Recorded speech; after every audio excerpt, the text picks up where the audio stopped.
So we are going to record this so I can share it in the channel and share it with our other teams so that they can have a little bit of a better understanding of what it is we're doing and why we're doing it. How's everybody doing today? Good. Doing Really good. Fantastic. Good. Let's see. I see Matt joined us, so we'll go ahead and get started, guys. So, Josiah and I had identified that we needed to do some training on suction entrapment avoidance and the national standards back in the summer because there were some changes that we hadn't necessarily internalized yet. And if you're following best practices, I don't think that we weren't too far off on anything. We certainly, basically, we were holding ourselves to a higher standard than the national standard. Basically, Texas had relaxed some of its rules, and we hadn't really followed suit. And the problem with that isn't that we shouldn't try to hold our customers to the highest standard. It's that if we're telling customers things that are inaccurate, and our competition is telling them things that are accurate, then it doesn't make us look all that great. But two, it creates doubt where maybe, some fly-by-night guy can sneak in there and, be the guy that says, oh, no, you just need to put new covers on, they're $50 a piece. Because they got three different opinions, they don't know who to trust. So it's really important that we know not just the law of the land, but the national standards and the best practices, so that we are helping our customers make great choices for their properties, and helping to explain, one of the most important things we can do is understand why our competitor might be saying something, so that we can reinforce with the customer, like, oh, well, here's why they're saying that, and that is an option, but we prefer to do it the way we've specified because of X, Y, or Z, or to recognize that, hey, that company is doing, they got a really good solution there. That's a good idea, and you can tell the customer, oh, I hadn't thought about doing it that way. I'll get you a price to do that. And then, share it with the team. Like, hey, I'd never seen this before, and this was an option, and it helped solve this problem. So important for us to understand these standards in that way. I'll stop rambling about that and jump into the slides, because that's what they're here for.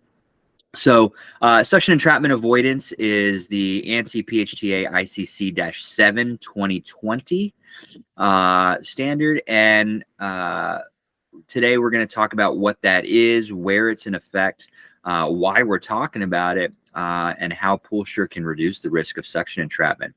Specifically, this is not training on the specific requirements for the standard. It is an introduction to the topic and key takeaways. We always want to refer to the standard for specific guidance, and I should have a PDF version of the standard available to you all in the technical library, that shared Google Drive that we all have access to from our phones. I should have that, if not by the end of the day, by the end of the week. Excuse me, I'm about to sneeze. Hold on.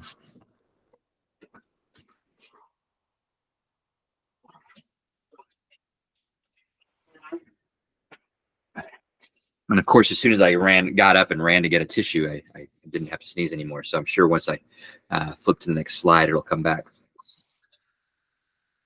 So what is ANSI PHT ICC-7 2020? Anybody want to take a guess?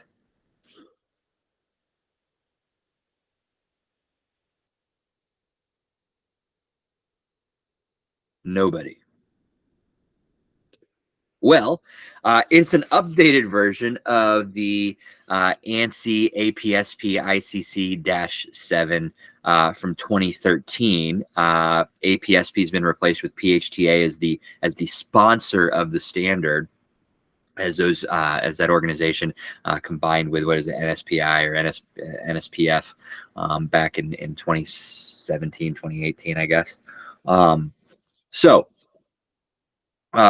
Basically, it outlines design and performance standards for circulation systems on swimming pools, spas, hot tubs, and catch basins. So it's not just for pools that are designed for swimming. It's for vessels that hold water that could be accessed by people, right? And basically, the purpose of it is to standardize language with ANSI APSP ICC-16. So that, because that was written before the combination of NSPF and APSP, it's still the ANSI APSP ICC-16, which is the standard for suction outlet fitting assemblies. So the manufacturers like Aquastar, we mostly use Aquastar drain covers when we're installing new drains. They have to design and test those covers to that standard. It also resolves some application issues. So there were some states that were having some trouble implementing the ANSI standard. I'm not quite sure on what those were, but that is PHTA's explanation. And I'm sure if you go to look at the state of Texas before 2020, our language was much different than the standard, and it was achieving some of the same things, but it wasn't unified. So I think this language helped Texas to resolve its issues. So that's that. It also clarifies some confusion about field built sumps. If I'd read the standard in 2013, to me it was like you couldn't field manufacture a sump because you had to have an engineer stamp it, was kind of the way that I read it. And it turns out that wasn't their intention. It wasn't to say that you have to have a design professional certify that the drains are safe, right? Because no design professional is ever going to put their stamp on something that hot button issue-ish, right? Because the drain cover comes loose and now they're sitting in a court of law, explaining how it's not their fault that a 7-year-old, lost a leg. Yeah, so that was never their intention. What they really meant is like, hey, the dimensions and all that have to be certified as being appropriate for the drain cover. It doesn't mean that you have to sign off that there's never going to be a problem. So that's one of the things they clarified. They also added a bunch of diagrams, which are super helpful, and you'll see them as we flip through here. I know I had one on the previous page. So where does the standard apply? Anybody want to guess where the national standard applies? Nationally. Everywhere. Yeah. So as kind of expressed on the previous slide, right, this was a clarification of the 2013 standard, and the 2013 standard was really like the update that helped create the 2017 VGB Act, right, which everybody remembers the 2007 VGB Act. Well, it had to be reauthorized, and so they changed some language, they changed some expectations, they changed the testing standards for the drain covers got changed, and the language got moved around. And so this is the best practice for application of the federal law. So there's a federal law that has to be met at every commercial swimming pool in the United States. There are some states who have made that federal law apply to residential swimming pools. Florida, I believe, is one. Texas is not. I don't know about Arizona or Louisiana. I think Louisiana has adopted parts of ISPSC 2021, so we'll do that review. But all of that is to say this is the best practice, and it's the law in most of our areas. So we should be, it's the law. Let me rephrase that. It's the law at all of our properties. There might be some loopholes in the residential industry, which, hey, you're at a cocktail party, you should know the difference between residential and commercial pools. But it's the best practice for sure to avoid entrapment. And the standard recognizes the need to be able to repair existing swimming pools. So that's a really interesting, important thing, right? This standard applies to all swimming pools, right? So there's no grandfathering of any of this. However, because we need to be able to repair existing pools, we can't just, demo every swimming pool that is older than 2017. It does allow us to put new covers on equalizer lines for skimmers on existing swimming pools, which is important to know. We don't have to, if somebody's got a loose drain cover, we don't have to go around and fill all their equalizers with concrete, right? We can just get a cover back on there, which is, again, there's some things in here that we didn't necessarily understand as an industry. We might have or that weren't explained clearly enough for us. Okay. So why is this standard important? From my perspective, the industry's come a long way in suction entrapment avoidance. I think the first numbers that I had heard back in, there was a report that came out in like 2009 that basically said there'd been 65 or 70 suction entrapments that the government knew about. I don't know if it's the CDC or the CPSC, but there was like 65, 70 entrapments and like 10 or 11 deaths. And specifically they said, hey, like, this is not something we're tracking. So a lot of drownings could be a result of suction entrapment. And in fact, the very first suction entrapment that happened after the full implementation of this law, it happened like a year later in 2009 or 2010. The very first fatal suction entrapment after the implementation of this law was in fact a drowning. And it was reported as a drowning for the most part. And really sad, it was actually a paraplegic,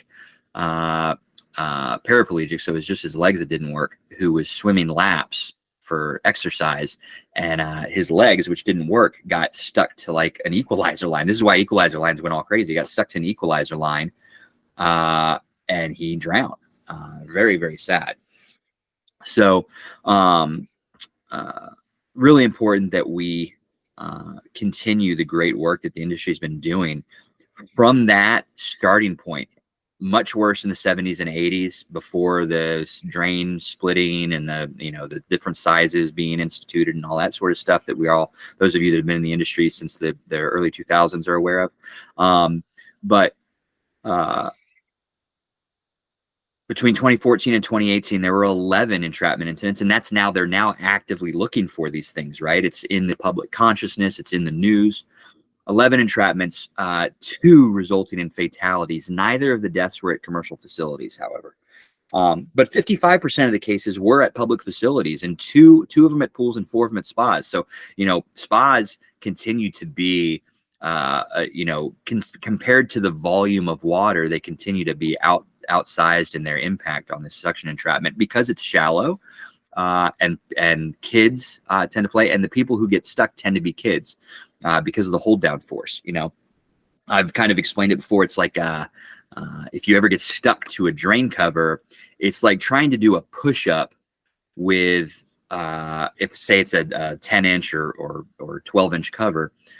It's kind of like trying to do a push-up with 250 pounds hanging from your belly, right? It's not like it's on your back, it's pulling on your stomach. But what's that? Yeah. So if you're Greg Best or me or Jack, like, hey, doing a push-up with 200 pounds hanging from you, that's no big deal, right? But if you're a child, you're not getting off. You're not getting off. And in some of these cases, it's taken multiple adults to rip people free. And as we're going to see, it can be pretty harrowing.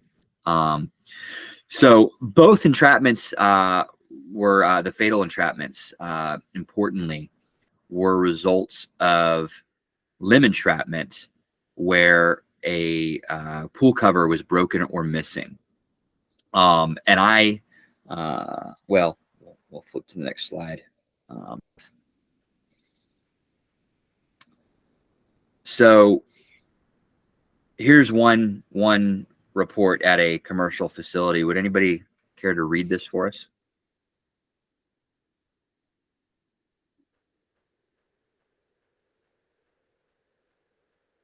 Anyone?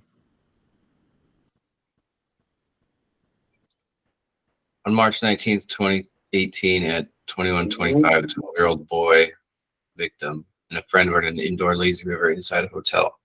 The victim discovered a large grate which covered one of two drain sumps and intake lines, which supplied water to the pumps which circulated water in the lazy river. The victim and his friend submerged themselves 22 times at the grate before the victim lifted the grate off of the drain sump.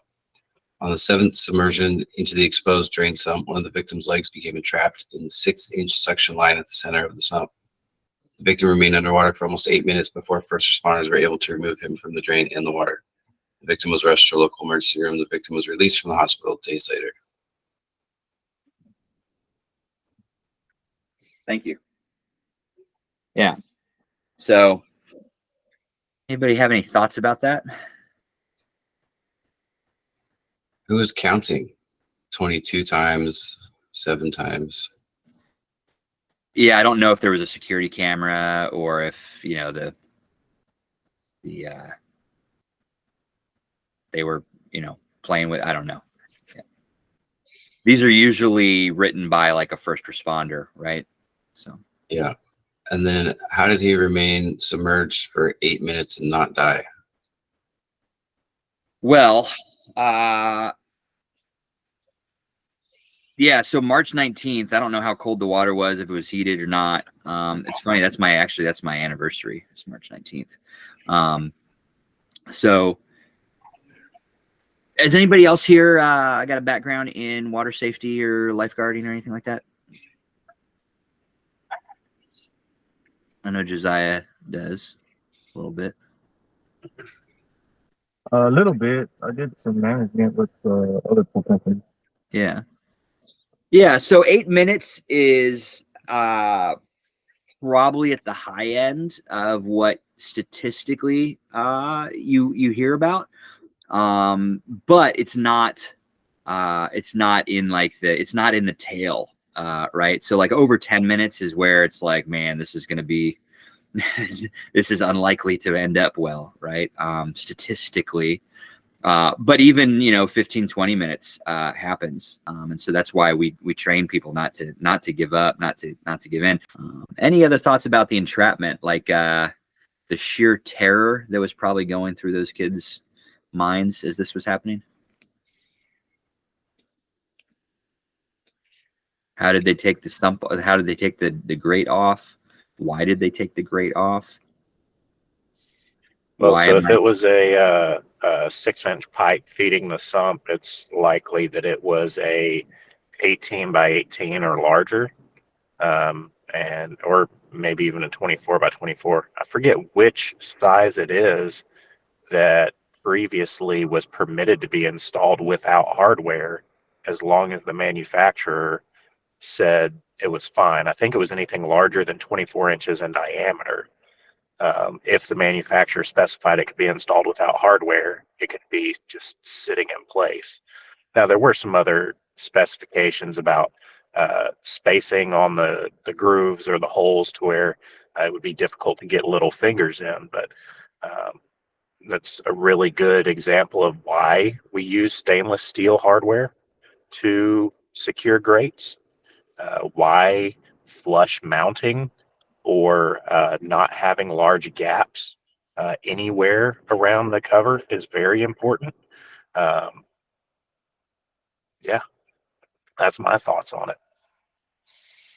Yeah, absolutely. You know, my kind of takeaway here, and my assumption here is that it was one of those like fiberglass style grates that we see a specific builder in Houston used to use, specifically because of that carve out where it was like, oh, well, the manufacturer says it can be used this way. Yeah, it's, you know, the thing we have to remember is that like the 12-year-old isn't, when they're having fun in the lazy river, they're not thinking to themselves, what are all the best practices when it comes to drain safety, right? They're exploring, they're like pushing the edges of things, right? That's what 12-year-old boys do. So we as appliers of best practice, we as technicians have to realize that, you know, it's on us. We have to take ownership of having safe swimming pools. that 12-year-old boys can't, just lift the cover off and stick their leg in a 6-inch pipe. So yeah, very good. So we got another one. Anybody want to read this one? Volunteer?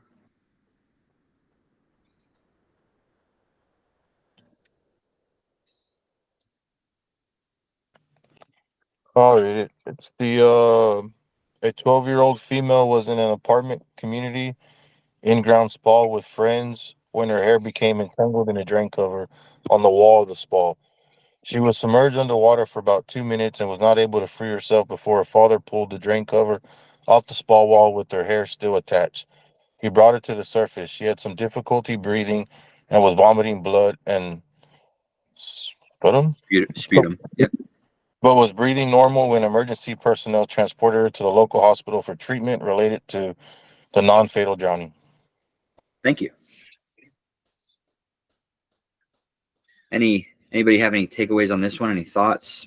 What popped in your mind while you were hearing that? That drains are on the wall and not on the floor. Mm-hmm. And already popped the covers off so easily. Yep.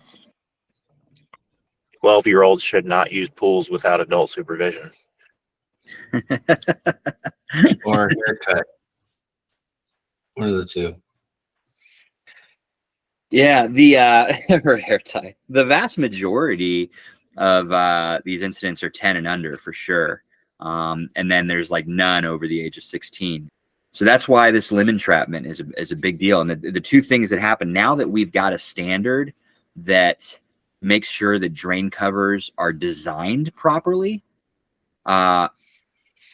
most of the injuries are from limb entrapment where drain covers are broken or missing, for sure. But again, for me, man, the reinforcing thing is the sheer terror on the part of that 12-year-old and her father, and just the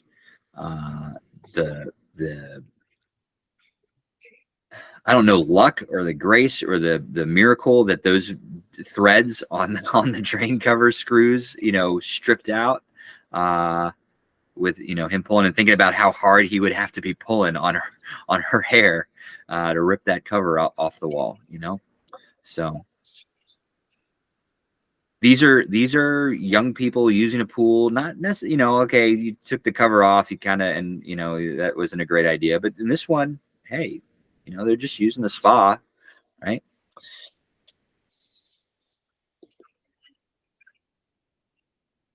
Y'all see it playing? Good afternoon. A teenager is in serious condition after nearly drowning while at a water park on Bolivar Peninsula. Yeah, this all happened at the Funtown Water Park on Sunday. We understand that boy got caught in a pump system at the park. ABC 13's Nick Notario is live in Crystal Beach with how the community is coming together to support this family. Nick? Yeah, what we learned is this actually happened Saturday night in what the sheriff's office here is calling just a horrific accident. It was in one of these pools right here behind us when they say, for some reason, they believe it may have been a dare. The teen lifted the grate and suddenly got sucked inside. The incident happened Saturday night at the Funtown Water Park.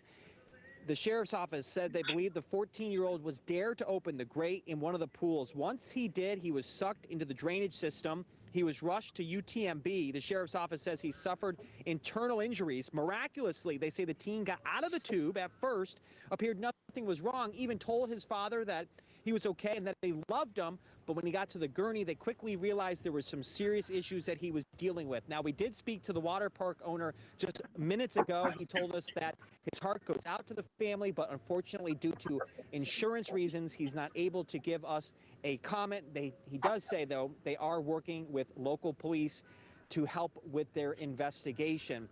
Now, as for this teen, he does live here in Port Oliver, and coming up on Eyewitness News at 6:30, we're going to show you how the community here is coming together to help him and his family. Live in Crystal Beach, Nick Notario, ABC 13 Eyewitness News. Did he have like some internal bleeding or something?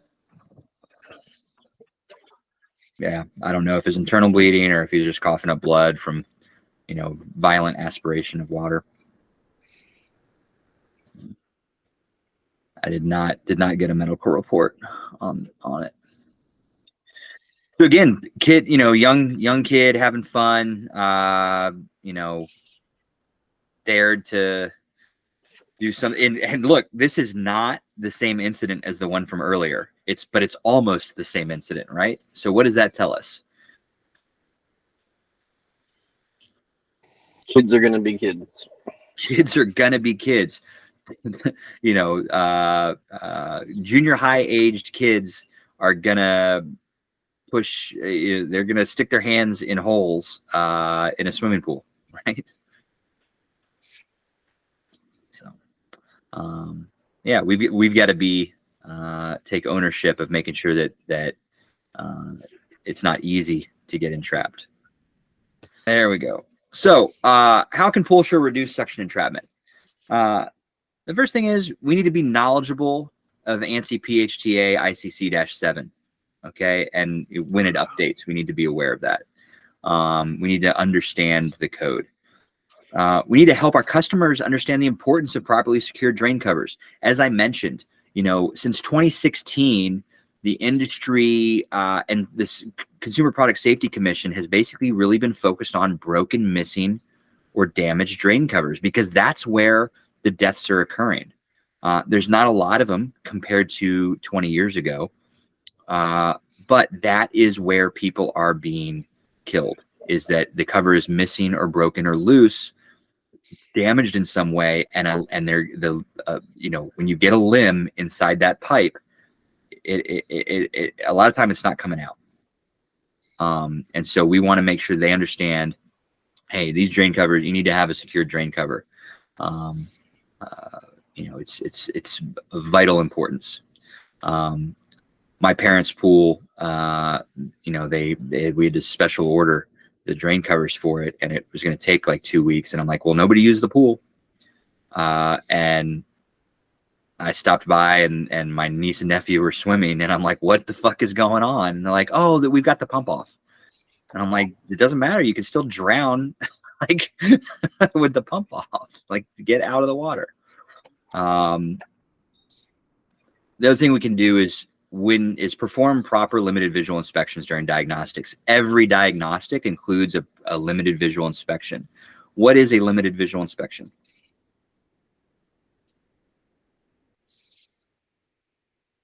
It's a visual inspection from like where you can see, essentially. Yes, yeah. So it's not non-destructive testing. It's not destructive testing. It is walking around and looking at all the shit that you can see with your eyes reasonably, without having to take anything apart, and making sure that things are the way they should be, right?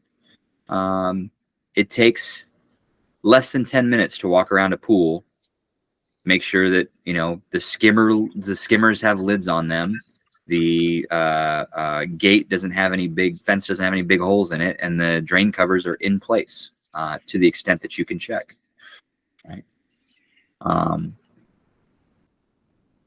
It's a basic function of what we do is to that limited visual inspection to make sure that nothing is crazy out of whack. And if you see something that looks a little funny, you pay a little more attention to it. The other thing we can do is fully document the drain frame and sump conditions during a VGB diagnostic. So when you get into the standard and understand all these things, and you start seeing the new certificates that these drain covers have, it's not just about the dimensions of the cover and the dimensions and the size of the sump. It's about those relationships and the size of the pipes.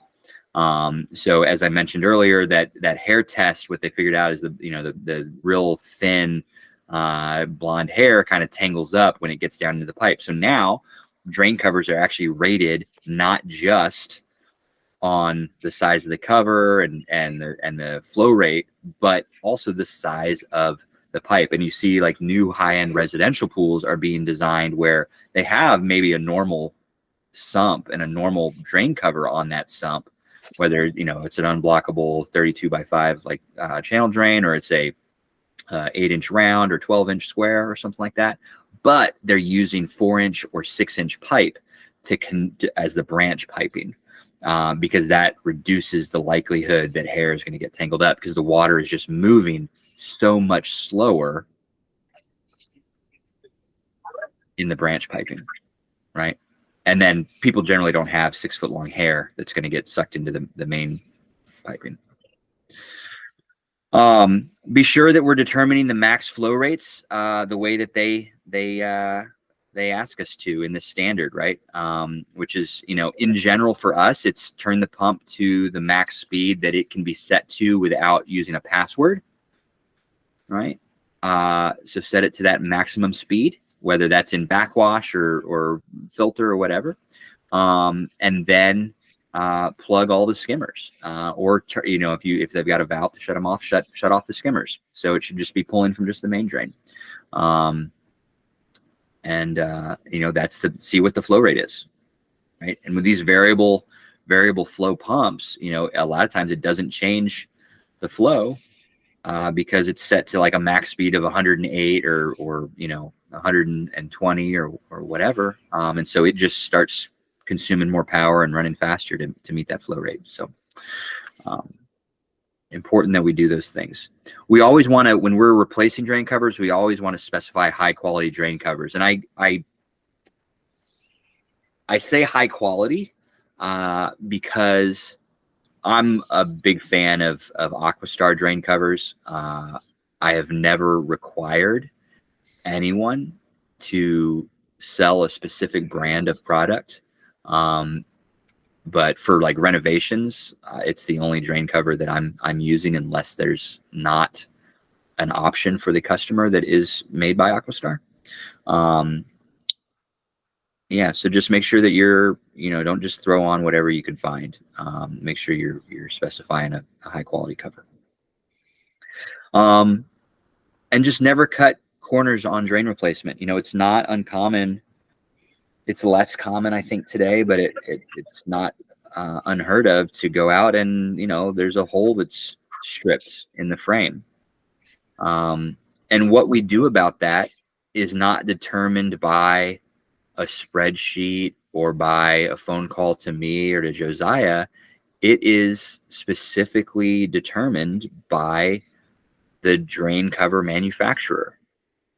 Is that drain cover rated to be installed with a coarse thread screw into a frame that doesn't have a brass insert, right? If so, then you can secure it in that hole, but if not, you can't. We can't cut corners to get, we don't, our goal is not to get down the road to the next job. Our goal is to serve our customers and their patrons by, doing this stuff right. So yeah, that's my my spiel. Key takeaways from the standard. Branch piping affects the flow rating of the cover. As you guys see the new certificates, you'll see more and more of that it's, instead of like having a wall and a floor rating, it'll have 20 ratings based on the depth of the sump, the width of the sump, and the size of the pipe and how far below the drain cover that is. Now, some of these covers are now rated for, like a perfect example, I specified a cover for a pool earlier this week that is rated as sumpless, right? It's rated as sumpless up to like 90 gallons a minute, but it's rated for like a standard 8-inch sump with a 3-inch pipe. It's rated for 180 gallons a minute, right? So we can't just go with what's the highest flow rate of this pump. We have to take the measurements and make sure that it's in the application we're using it for. It's going to be good. So that's one of the takeaways. Another key takeaway from the standard is that APSS, so automatic pump shut-off systems and safety vacuum release systems, they do require checking with the manufacturer for proper implementation. So if we go out to a pool and they have a vac alert, and we want to and it's bad, and we want to replace it with a vacless, or we want to install a Pentair SVRS, IntelliFlow SVRS, We can do that, but we have to check with the manufacturer and kind of give them the specifications of where we're going to install it and how we're going to install it, and have them say, oh yeah, it'll work in that application. This was some confusion. There was some confusion that we needed to hire an engineer, and that's not necessarily the case. We might have to in the end, but we don't. It's not like we can't do just do this. And then finally, if you're using an unblockable cover, so you're gonna have a single drain cover and it's rated as unblockable, it's not considered unblockable unless the sump is unblockable as well. The sump has to be unblockable as well, unless I guess if you had one that's rated as sumpless, that's unblockable, which I don't know if they have those or not. I'm not saying that they do or don't. I'm not aware of one. So those are some key takeaways. I think one final key takeaway is that, and this has been the standard for a while, but some of you might not be aware of it. In pools shallower than 18 inches, there's no drain covers or main drains, right? So if we're doing there's a swimming pool and they need to replace their drain covers, and it's a wading pool or a pool that's shallower than 18 inches, a river, entry or something, those drains need to be disabled and filled in. If the pool pump can't maintain proper turnover without the drain, then we need to add additional skimming capacity. And that's what we have to do. That's what the customer needs to do. But I think from the stories I highlighted, and I'll share the report from CPSC on this, you can read the other stories, the other 9 entrapments that happened between 2014 and 2018. I think it becomes very clear why. The people in danger of entrapment are children, and it happens in shallow water.